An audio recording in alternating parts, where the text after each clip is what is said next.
spécial. Et ce matin, nous sommes en direct de Montpellier pour les municipales et avec Christine Bouillot, bien entendu, et Philippe Sorel, qui est maire de Montpellier, candidat Montpellier, la citoyenne à la mairie de Montpellier. Oui, bonjour Philippe Sorel.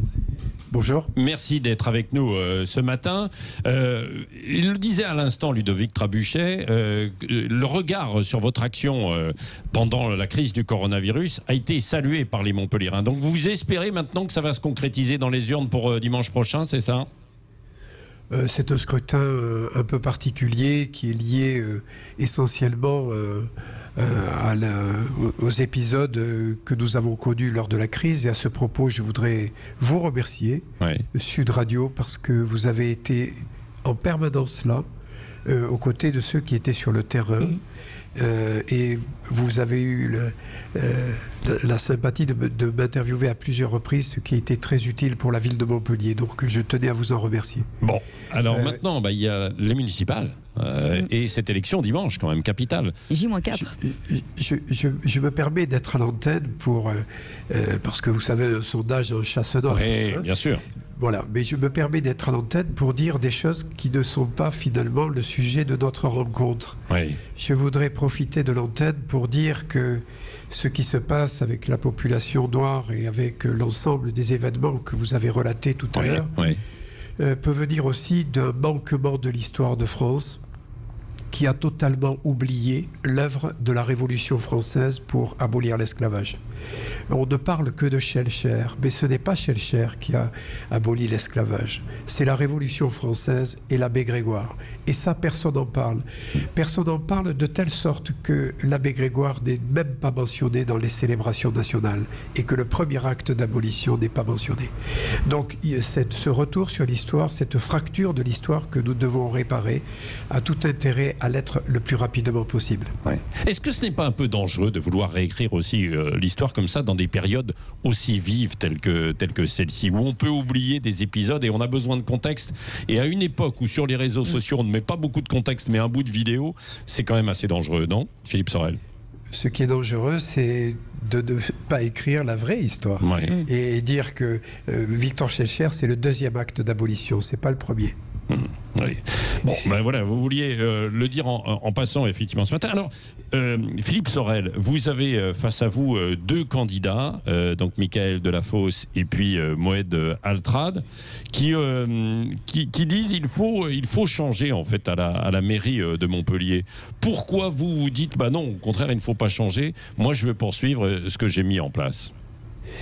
Parce que tout simplement, nous avons lancé des projets de façon assez incroyable pendant 6 ans et que maintenant, il faut les terminer, leur donner une suite et assurer toute la transition énergétique, écologique que mérite la ville. La crise du sanitaire, du Covid, nous a enseigné beaucoup de choses sur l'aménagement urbain, sur l'organisation de la ville, sur l'organisation sanitaire, sociale. Et il est important d'assurer une stabilité, une continuité. Oui. Vous avez dit récemment dans une interview, je ne plais pas à tout le monde, je ne suis pas parfait, mais j'applique mon programme.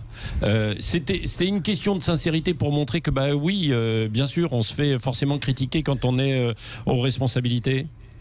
Oui, c'est ça, mais c'est aussi le fait de dire je ne suis pas parfait, mais j'essaie de m'améliorer. Oui. Absolument. Christine Bouillot qui était à Oui, alors je voudrais revenir avec vous, Philippe Sorel, sur ce que disaient Patrick et Cécile en début d'interview, sur le fait que dans le sondage, notre sondage IFOP fiducial pour Midi Libre et Sud Radio, les Montpelliérains, à 8 sur 10, saluent l'action que vous avez menée pendant la crise du coronavirus. Il y a toujours cette crainte du coronavirus et on a vu une abstention record lors du premier tour auquel vous n'étiez pas pour, d'ailleurs. Comment faire pour que ce dimanche, c'est le sprint final, les gens n'aient pas plus peur alors que on entend que le virus circule à bas bruit. Qu'est-ce que vous dites aux Montpelliérains pour quand même aller voter et voter pour vous, évidemment?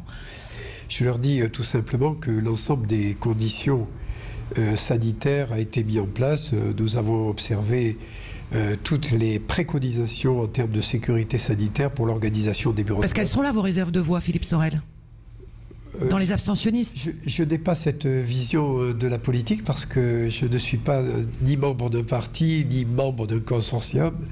Donc pour moi, les réserves de voix, elles sont partout. Et je m'adresse au peuple de Montpellier, puis ce sont les habitants qui choisissent. Il y a une proposition faite par une équipe et chaque habitant, en conscience, est libre de choisir, de me choisir ou de ne pas me choisir. C'est le b.a.-ba de la politique. Mais pour revenir à votre question, bien entendu, nous avons mis en place toutes les conditions sanitaires pour que les habitants viennent voter en toute sécurité. Et vous sentez que les gens sont prêts cette fois à se déplacer pour ce deuxième tour des élections? Vous avez ce sentiment-là sur le terrain ou pas? Je pense que nous ne sommes pas dans les mêmes conditions que le premier tour. Le premier tour, il y avait des images chocs sur... les hôpitaux surchargés de l'Est. Donc ça fait peur aux électeurs. Philippe Sorel, vous avez modifié votre programme. Cette crise a montré l'extrême fragilité d'une certaine forme, enfin en tout cas une partie de la population, et notamment la population qui a besoin d'aide aujourd'hui. Vous avez modifié votre programme, les autres candidats aussi. Qu'est-ce qui va faire la différence dans votre programme sur le passage de cette crise qui va durer plusieurs mois, voire plusieurs années? Je pense que ce qui va faire la différence, c'est peut-être la gestion de la crise, parce que... C'est des aides aux familles directes, c'est ce que vous avez promis. Les aides aux familles directes, puis les aides aux entreprises, les aides aux commerçants, les transports gratuits pour certaines populations à certaines heures.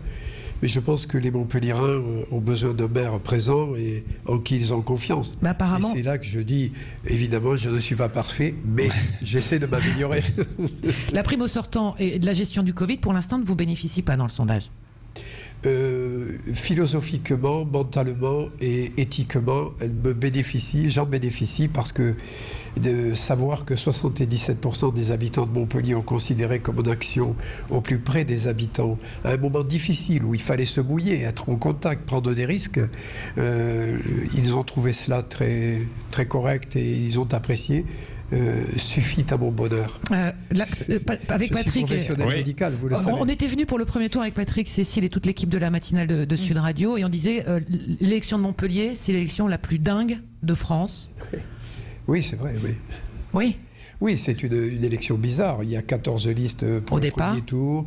J'ai appelé les électeurs à être très prudents pour venir voter 3 jours avant le premier tour, en disant qu'il était déraisonnable d'ouvrir les bureaux de vote. J'ai même écrit au Premier ministre. Vous étiez contre l'ouverture des écoles? Contre l'ouverture des écoles, contre le fait que les élections puissent se produire dans un climat de crise sanitaire de ce niveau. Oui, c'est une élection folle. Puis il y a eu des alliances de deuxième tour un peu particulières. Oui, c'est une élection particulière, c'est Montpellier, quoi. Ouais, c'est Montpellier. C'est une ville un peu libre. Oui, absolument. Comme vous, parce que vous définissez justement comme quelqu'un de libre et un peu rebelle.